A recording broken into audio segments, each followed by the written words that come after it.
It's one of the first question which my own batchmates, my friends from different colleges have posed to me.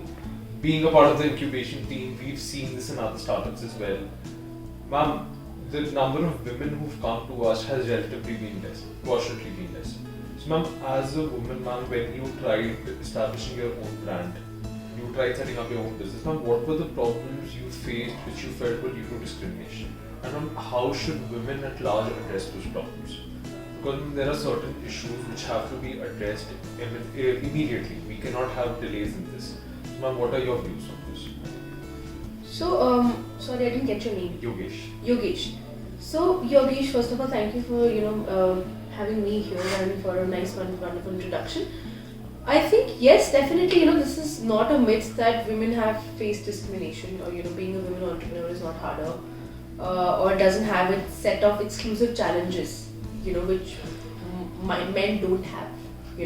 And I have no shame in saying this and accepting this, that as women we do have certain challenges which just come to us because of being a particular gender, or coming from a particular section of the society, right? I can give you one small example which has stuck by me. A small instance that happened when during the first few months of my setting up of my business. I hadn't even officially kind of launched, and I used to go to a lot of vendors, and I used to try to source a lot of raw material for the products that I would make in my workshop. So one of the vendors, I would try to negotiate with that, भैया आप मुझे इतना sample cost दीजिए, but अगर आप मुझे अच्छा cost देंगे तो मैं आपको bulk में order place करूँगी. Something, a regular conversation between a client and a vendor was happening, and he's like, आप क्या देंगे मुझे बड़ा order, आप तो औरत हैं, ठीक है? तो मैंने कहा क्यों भाई, औरत में क्या problem है? Like, what's the problem with being a woman? So he's like, अच्छा आप धंधा चला रही हैं, अच्छा नहीं आप अपने आदमी को बुला के लाइए जो धंधा चला रहा है. So he didn't trust me to negotiate with me at a price which could be a bulk price, because he thought I was never even capable of placing in bulk order because I was a woman trying to run a business.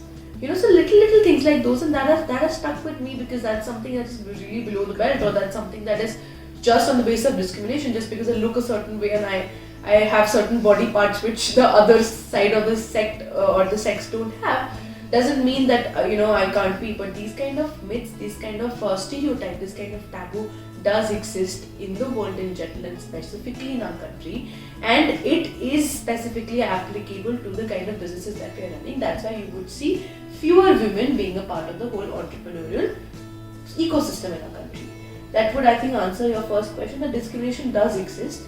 Small answer to your second point is that how do you deal with it? How do you deal with it is just not accept it, or not ignore it, or not try to overlook it, right? So say for example, when I had an instance, my immediate reply was not just keeping my eyes down and walking off. My reply was to argue back and make him understand, because making him understand means making a lot of people understand.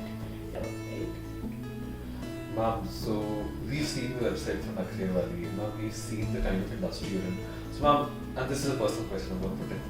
The fashion industry at large is a different field. I'm a student of marketing, but even I can still say I have a lot of time, so if I get a fashion case which I have to analyze, it takes a lot of time for me. I mean, it's not that easy for me because it's perceptive, it's intimate, different people, different choices.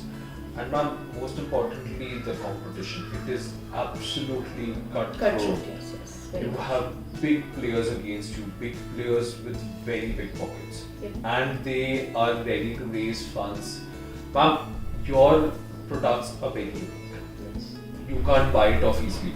Ma'am, how do you position yourself in the market? How do you go about your strategies? Ma'am, how do you sell these products? And what is because I can't say that ma'am, I can't ask you a lot of fashion questions because that's absolutely out of my depth. Correct. So ma'am, but when you're up against people who can easily imitate you, for them it'll be a night's work to imitate your products. Ma'am, how have you managed to sustain yourself? I mean, how have you kept yourself aside from these people?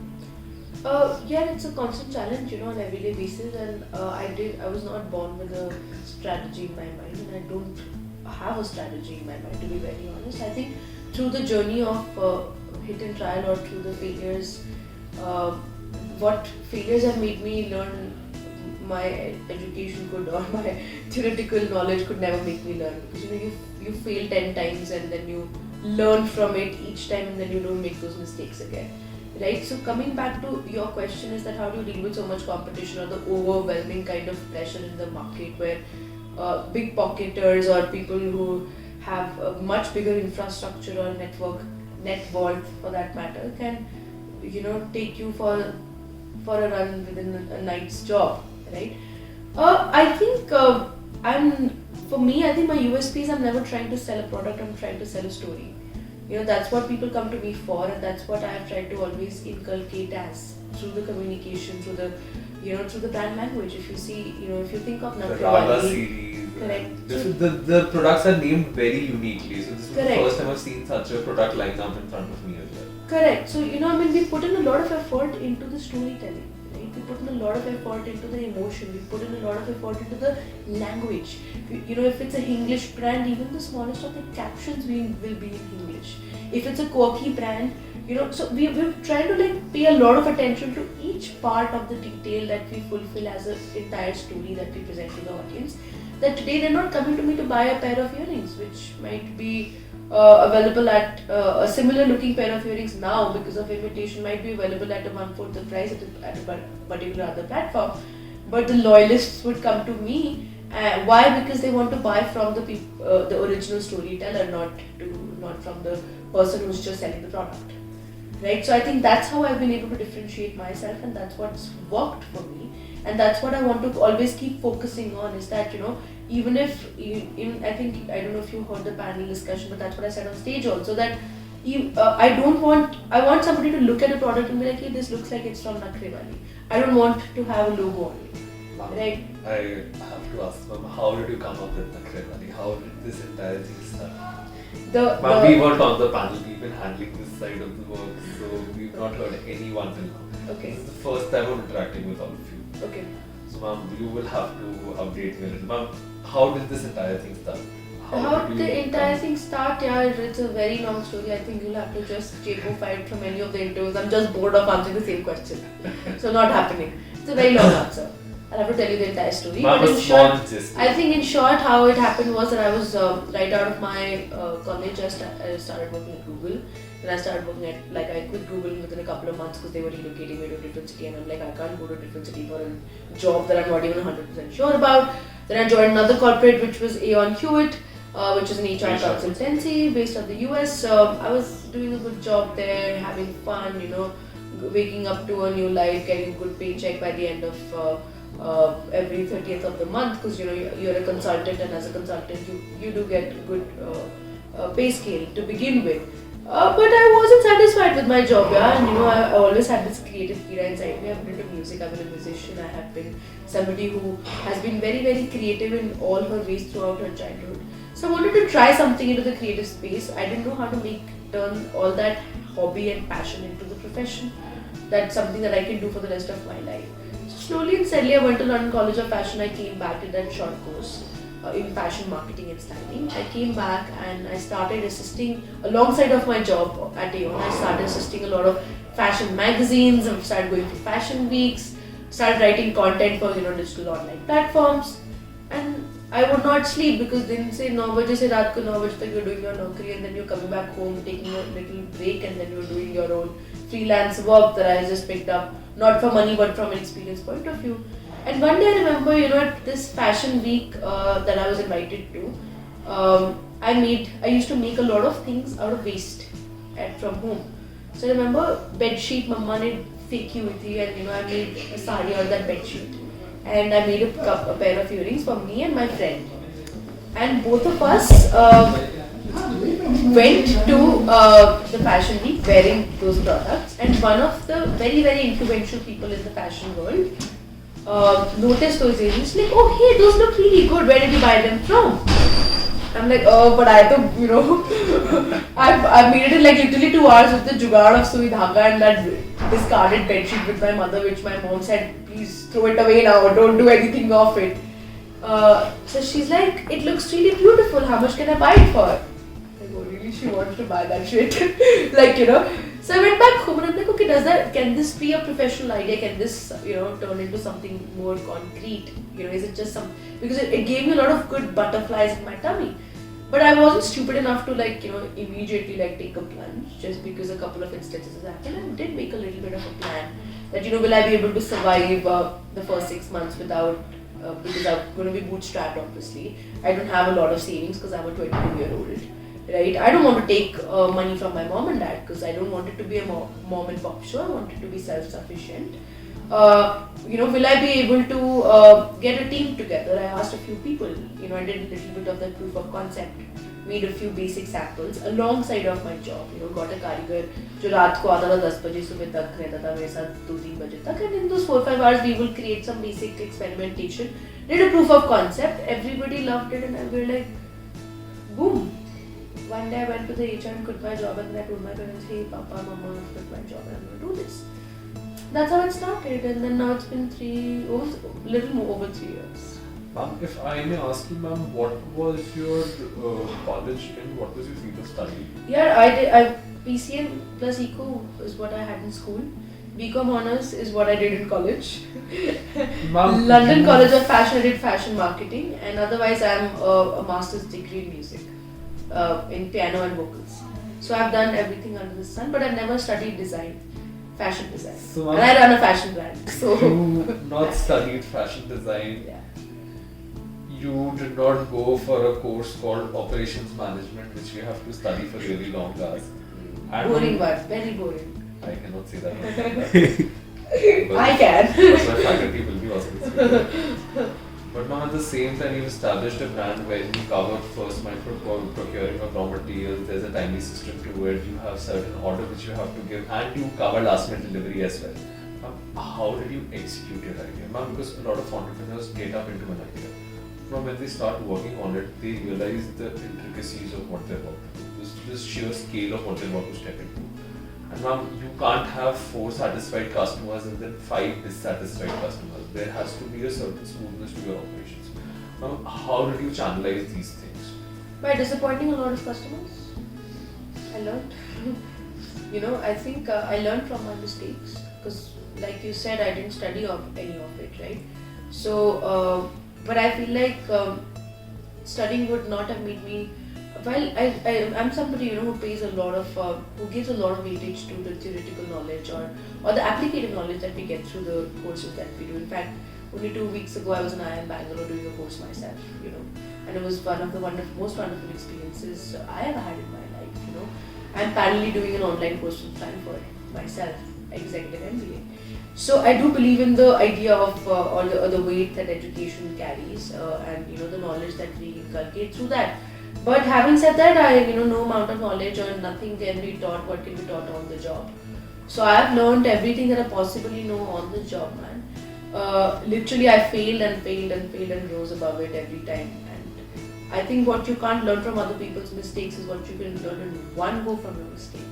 Because one time my order got stuck in customs and I had to pay custom duty on it. I knew the second time I could not afford it. I did not have that much balance in my account. So I will make sure that it doesn't happen again, So I never learned from anybody else's mistake, I learned from my own mistake, right? So yeah. Ma'am, what are your plans for Nakrewali? Plans for Nakrewali is, not somebody... Because I've seen a lot of startups these days, they are very quick to inculcate different services, and it turns out, so ma'am, what I feel from Nakrewali is you have a very strong core to your plan, which allowed you had your interests and you inculcated it, and now you have a product. Ma'am, a lot of startups these days, they just to adapt quickly to the market, they adopt a lot of services and they discard a lot of services. So one time I'm on this app platform, I see 20 different services. A month after that, I see a different 20 services. And they can't decide what to continue, what to stop. So now, what are your plans going forward? Would you want to increase your product portfolio, expand into different geographies? Are you focusing on one plan, or are you trying to go for a full blowout and take multiple plans in one go and differentiate? What are you thinking right now? So, I think I don't want to confuse my audience, right? Because I feel like I will only confuse my audience if I'm confused myself. Right? So I'm not confused. I'm very clear with what my vision is, and my plan is that I only have one goal, legit one goal. Baki, those financial goals, those predictions, those ROI planning, that will keep going on. That's never ending conversation, and I will never reveal my numbers here anyway. But having said that, I think I only have one goal, which is that I always want to close my eyes and be like, what is the vision that I started with? I started with this vision.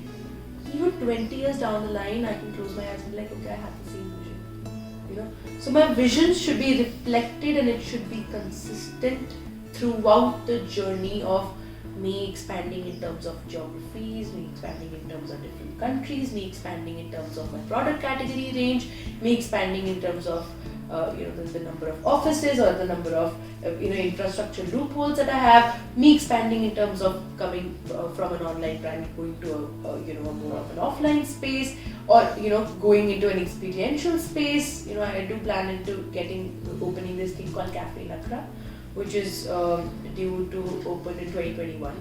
So when that opens, my idea is that the vision, because my brand has very strong aesthetic, it has a very strong brand language. So I think I just want to stick to that. So that's the only plan that I have.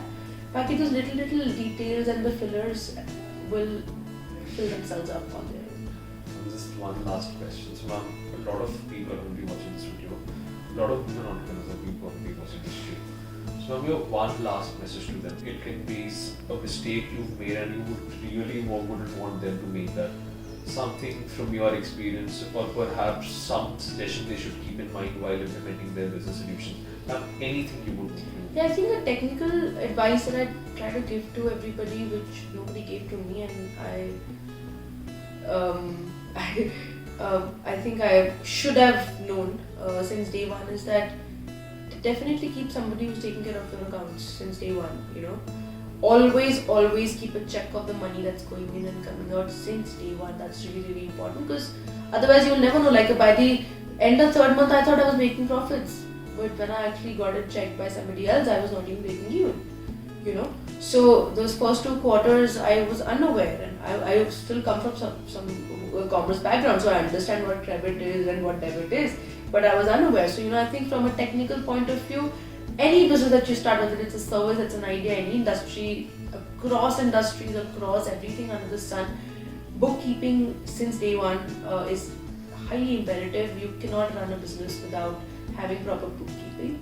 If you can't afford somebody professional to do it, I'm sure you can find a CA in your house, or an extended family, or a friend, or a friend's husband, or somebody. Just take their help, take professional, somebody who can actually do that for you. So I think that's really important. From a technical point of view, one advice I'd like to give to everybody. But I think more importantly, the one advice that I try to give to everybody from emotional point of view, which matters I think more as an entrepreneur, because you're literally giving birth to your own baby. It's like, it's no less than a motherhood, I feel. It's like, don't be scared of being scared, because some new challenge will come every day. So don't be scared. Love the feeling of fear, because once you overcome it is when you can actually give in your all. So don't be scared of being scared. Yeah, that's it.